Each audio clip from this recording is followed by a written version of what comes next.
Kannur baby memorial ഹോസ്പിറ്റലിൽ north മലബാറിൽ ആദ്യമായി മാസം തികയാതെ ജനിച്ച കുഞ്ഞിന് പെരിറ്റോണിയൽ ഡയാലിസിസ് വിജയകരമായി നടന്നു.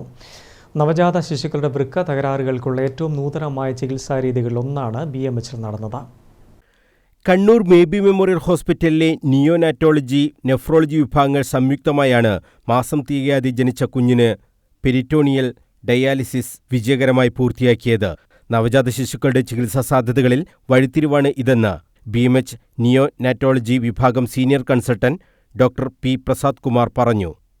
ഈ കുട്ടി അമ്മയുടെ ഗർഭപാത്രത്തിലിരിക്കുമ്പോൾ വെള്ളത്തിൻ്റെ അളവ് വളരെ കൂടുതലായിരുന്നു. അമ്നിയോട്ടിക് ഫ്ലൂയിഡ് ഇൻഡെക്സ് എന്ന് പറയും. അത് സാധാരണ ഉള്ളതിനേക്കാളും 3 ഇരട്ടി കൂടുതലായിരുന്നു. അതിൻ്റെ കോംപ്ലിക്കേഷനായി കുട്ടി മാസം തികയാതെ 7 മാസത്തിൽ ജനിക്കുകയും ശ്വാസതടസ്സം ഉണ്ടാവുകയും വെന്റിലേറ്റർ ഉൾപ്പെടെയുള്ള ചികിത്സകൾ ആവശ്യമായി വരികയും ചെയ്തു. ഈ കുട്ടിയുടെ ക്രിയാറ്റിൻ്റെ അളവ് വളരെ കൂടുതലും മൂത്രത്തിൻ്റെ അളവ് തീരെ കുറവുമായതിനാൽ പെരിറ്റോണിയൽ ഡയാലിസിസ് എന്ന നൂതന ചികിത്സ 72 സൈക്കിൾ ചെയ്യേണ്ടി വന്നു. ഉത്തര മലബാറിൽ ആദ്യമായിട്ടാണ് മാസം തികയാതെ ജനിക്കുന്ന കുട്ടികളിൽ പെരിറ്റോണിയൽ ഡയാലിസിസ് ചെയ്ത് ജീവൻ രക്ഷിക്കുന്ന അനുഭവം ഉണ്ടായിട്ടുള്ളത്.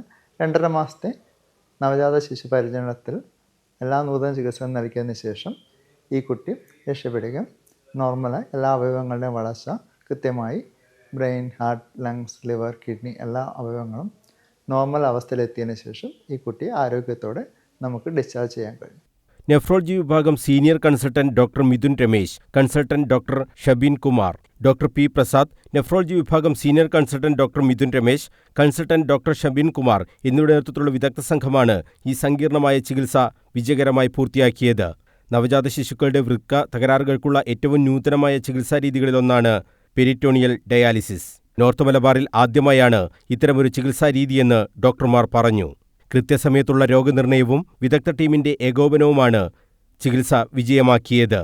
ഗുരുതര വൃക്കരോഗങ്ങളുള്ള കുഞ്ഞുങ്ങൾക്ക് പുതിയ പ്രതീക്ഷ നൽകുന്നതാണ് ഈ ചികിത്സാരീതിയെന്നും ഡോക്ടർ പ്രസാദ് കുമാർ പറഞ്ഞു. News bureau, Kannur.